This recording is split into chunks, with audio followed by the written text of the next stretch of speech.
What's going on, everybody? My name is Anthony with Duke City Aquariums, and today is part 2 of my video that I did last week. That was my DIY Betta aquarium. It was a brand new tank that I built for my betta fish, and if you haven't seen that video, I'm gonna leave it right here in the little iCard. Please go watch that. A lot of time, effort, and lots of frustration went into the making of that video, so please go watch that and leave me your feedback on it. But anyway, for everybody who hasn't seen that video, it's just the build process from start to finish of the new aquarium. I didn't do any talking in that video, it's just build process. So in today's video, I thought that we could go over all of the specific equipment and all the specifications of that aquarium for anybody who was curious about it. So with all that out of the way, let's go ahead and get going.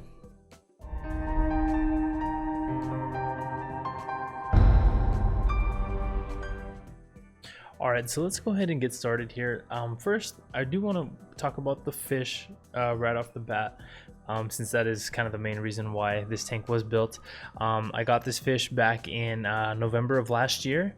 I named him Aegon Targaryen because back then I was super into Game of Thrones, and he's bright red like the Targaryens, so I thought that was a pretty fitting name.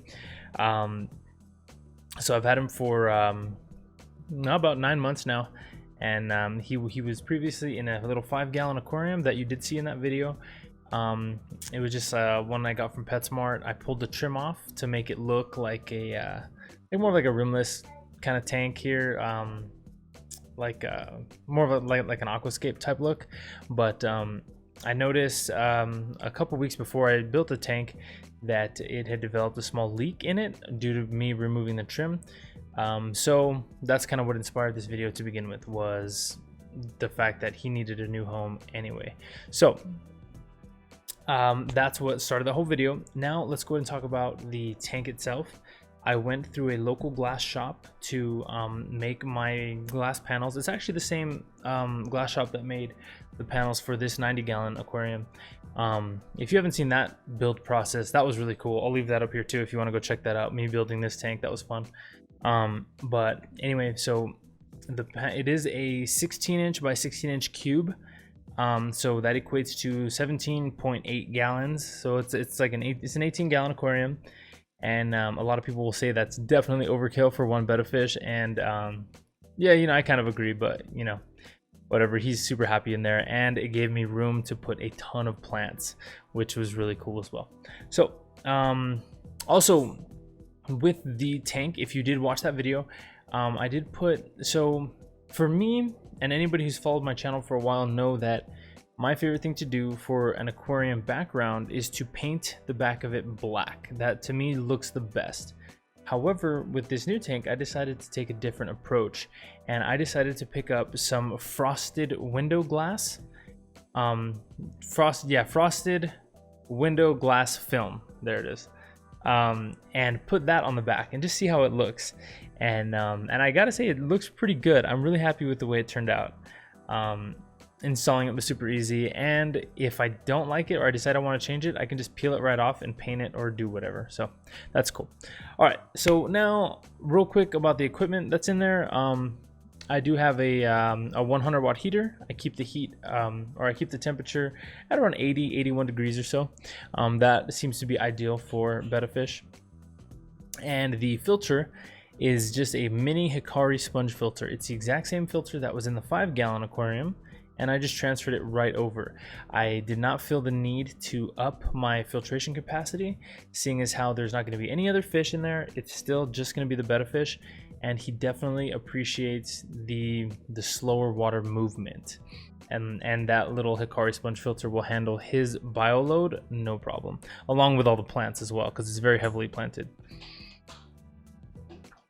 Oh, someone's coming to say hi. Well,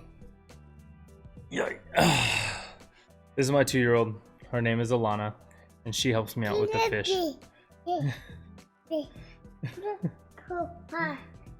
Oh, come on. I'll be right back. All right, so where was I? Next, we're going to talk about the lighting. So right now I have 3 Phoenix Stingray lights on there, the little clip-ons, and 2 of which came from the 5.5 gallon that the fish was in previously, and 1 I did purchase after the fact because the 2 that were on there didn't seem like they were putting out enough light for the plants all the way at the very bottom. However, with that, I am still getting the feeling that the plants down at the bottom, especially the S repens all the way in the front and the foreground, are just not getting the light that they need. So I think here in the near future, I'm going to be selling those lights, the Phoenix Stingray ones, and with that money, putting them towards a more expensive light. Because I just think that what's on there is just not gonna cut it for growing those plants. Okay, let's see. Substrate. I did use Fluval Stratum the whole way through. I did use about 4 pounds that was in the 5.5 gallon before, and then I bought an additional 8-pound bag that I also put in there. I've been using Fluval Stratum for quite a while now, and I really like it. It works out for me. It's really easy to plant in. If you just lay it down and then use a spray bottle to wet it, it's very easy to plant in, and I haven't had any issues so far. All right, now in terms of the hardscape, I did go with 2. I used the existing Oko Dragonstone that was in there previously. I reused that, and I also picked up some spiderwood as well. Now, the spiderwood, I'm still kind of on the fence about. I'm not sure if I'm going to leave it in there or not.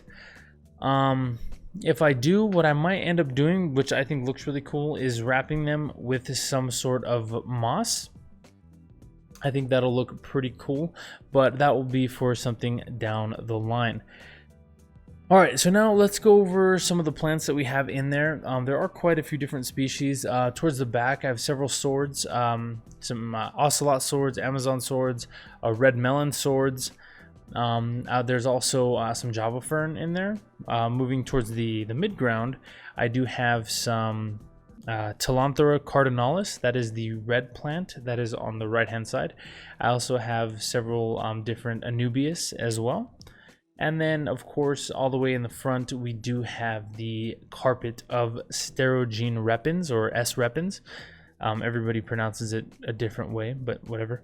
So, and those are the plants that I'm most concerned about, are the S repens.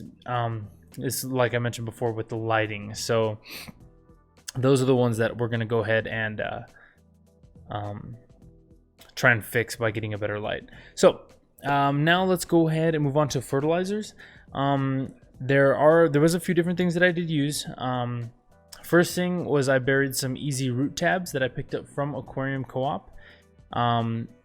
And let's see, so I've got the easy root tabs, and then I also picked up it actually came in a little pack, which right now on the Aquarium Co-op, I'm not sure if it's always been this deal, but when I looked last, it was like a pack of 4. It was their easy root tabs, their easy green, their easy carbon, and the easy iron, all for like 35 bucks, which is like a killer deal. So I went and picked that up, and those are all of the fertilizers that I've been using.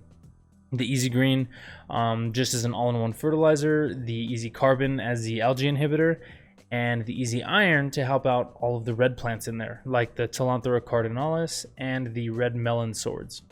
So that just about wraps it up for today. Please let me know if you have any comments or questions down below. I'll be happy to answer any questions that you might have, anything like that. I am really happy with the way it turned out. The Betta fish is a lot happier in this aquarium, I can tell. Ton more space to swim around and all that. So yeah, I'm really happy with the way it turned out. But anyway, that will wrap it up for me today, guys. I thank you so much for watching. My name is Anthony with Duke City Aquariums, and we will catch you in the next one.